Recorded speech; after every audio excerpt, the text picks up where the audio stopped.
At about 681 AD, King Aethelred of the Mercian Saxons granted land to his nephew to build a monastery at Pershore.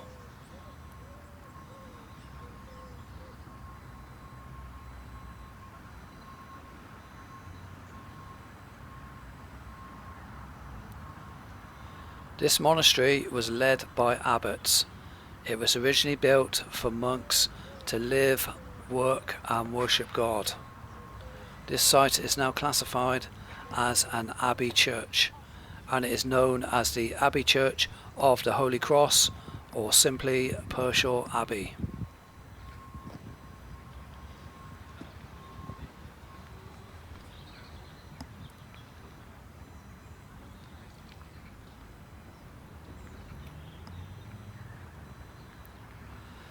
The monks that lived here followed the ways of Saint Benedict.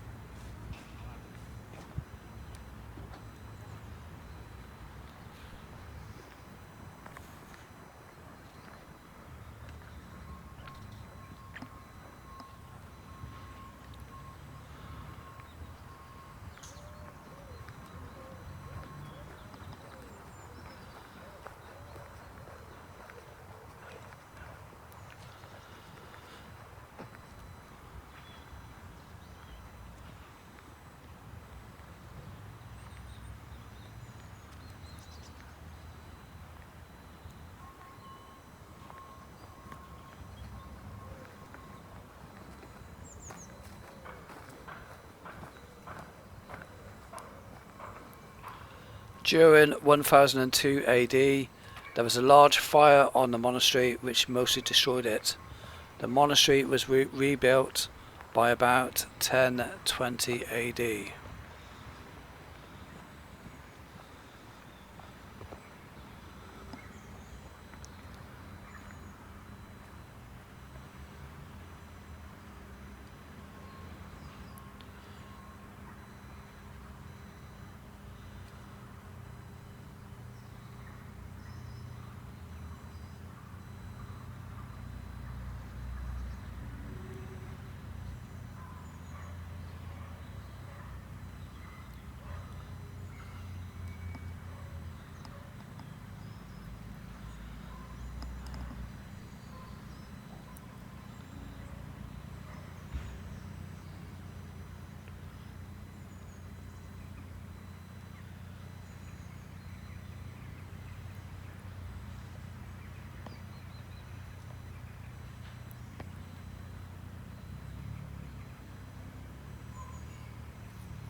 During medieval times, most of the general public were not permitted to go inside the monastery, as it was a place for monks.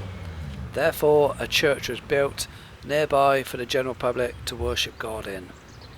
That church there, which is dedicated to Saint Andrew, and we will look at that in the next episode.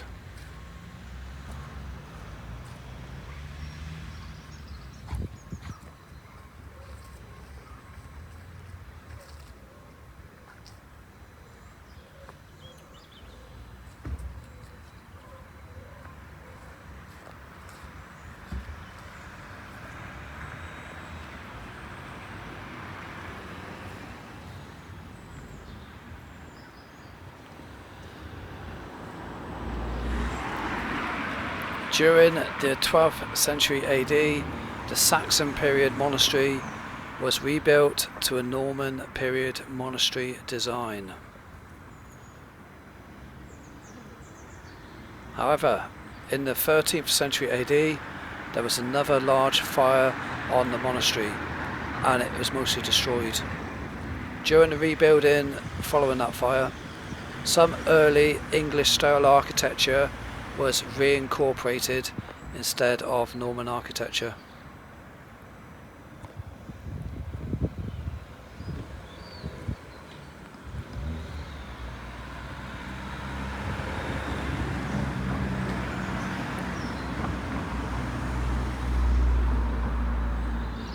current building is predominantly constructed of Cotswold stone.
During the Reformation period in the 16th century AD, English soldiers demolished part of the monastery. The part that was demolished was an area outside of where the main entrance now is, round about here extending off. Wealthy parishioners bought the remaining part of the monastery to save it from further demolition work, and they made it their parish church. This saved the remaining parts of this historic building.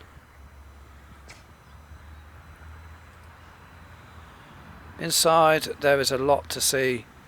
I have took some photographs of some things. A list of Pershore abbots going back to 965 AD. This is a tomb of an unknown Crusader knight. This is a tomb of Edmund Hurt. He was the abbot of Pershore from 1456 AD to 1479 AD. This is a tomb of Fulk Haselwood, who died in 1595 AD, with his wife Dorothy, who died in 1625 AD. I've been informed that the colour has been restored through repainting during the 1970s. This is a tomb of Thomas Haselwood, who died in 1624 AD, with his wife Elizabeth, whom also died 1624 AD, and their son Francis. I've been informed that the colour has also been restored on this tomb through repainting during the 1970s. There are a lot of nice stained glass windows. Here is a good example. This stained glass window depicts the start of a story of Pershore Abbey. And this stained glass window continues the story of Pershore Abbey up until the 19th century AD.